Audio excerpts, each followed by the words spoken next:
I set myself the challenge to watch every single episode of Doctor Who ever made, from 1963 right up until the modern era, and to do it all in 1 year.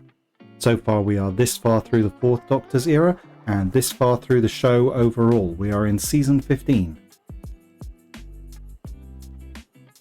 In the horror of Fang Rock, the Doctor and Leela land at a lighthouse that is crewed by 3 people.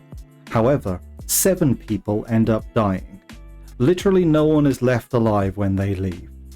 This means that the horror at Fang Rock remains the only Doctor Who serial in which a TARDIS visit has a 233% fatality rating. The serial ends with an explosion that changes Leela's eye colour, because contacts are expensive and people notice stuff like that in standard definition.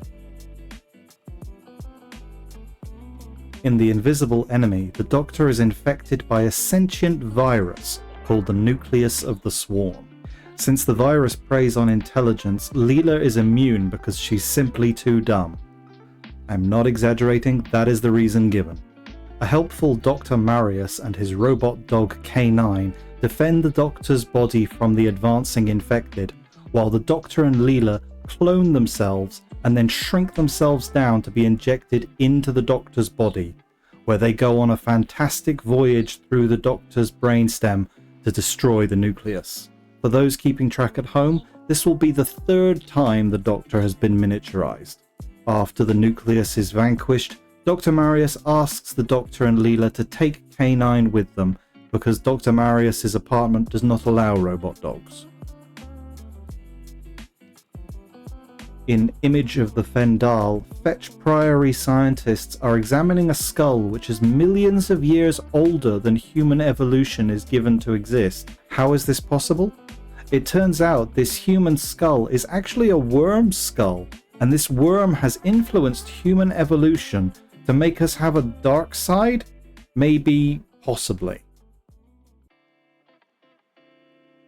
On a human colony on the planet Pluto, it's still a planet, don't fight me on this. There is such a class divide that the majority of people live in poverty while the ruling elite are afforded every luxury. For instance, the average person has never even seen wood, while the ruling elite can enjoy mahogany desks, wooden barricades, and wooden guns. The whole operation of Pluto's economy has been taken over by a Usurian. Usurians normally look a lot like seaweed, but since no one would take orders from seaweed, this Usurian has been forced to adopt a more pleasing appearance. Whatever blows can be sucked. This story manages to do both. At the edge of the edge of the universe, the Doctor and Leela encounter a ship of minions, a race that the Time Lords once encountered and gave their regeneration technology to. The minion leader Jackson, is leading his ship, the Argos, the R1C, to look for a golden fleet, race banks of his people.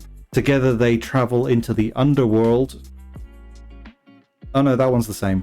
And recover the race banks, and the Doctor muses that perhaps all the myths of the past are just memories of the future, or some like that. In the Invasion of Time, the Doctor returns to Gallifrey to claim his right as president.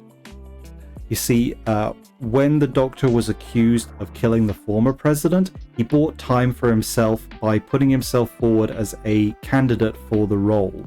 Unfortunately, the only other candidate for the role turned out to be the Master's accomplice and subsequently died.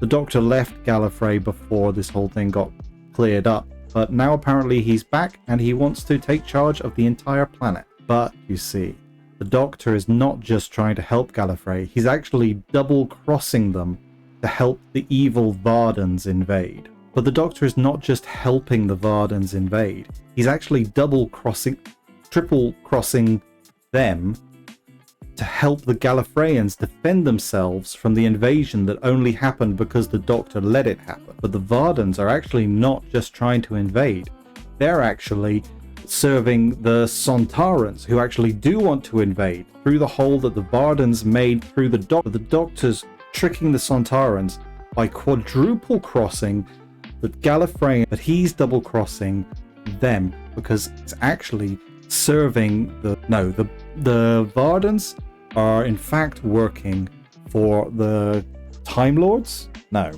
that's not right. Castellan Kellner betrays everyone by swapping... Hang on, is that Bennick again? At the end, the Doctor defeats the Sontarans and the Vardans and saves Gallifrey. He opts, however, not to take up the title of Lord President and instead decides to leave. Leela, however, has fallen in love with some guy that she just met and decides to live in the wastelands of Gallifrey with him from now on.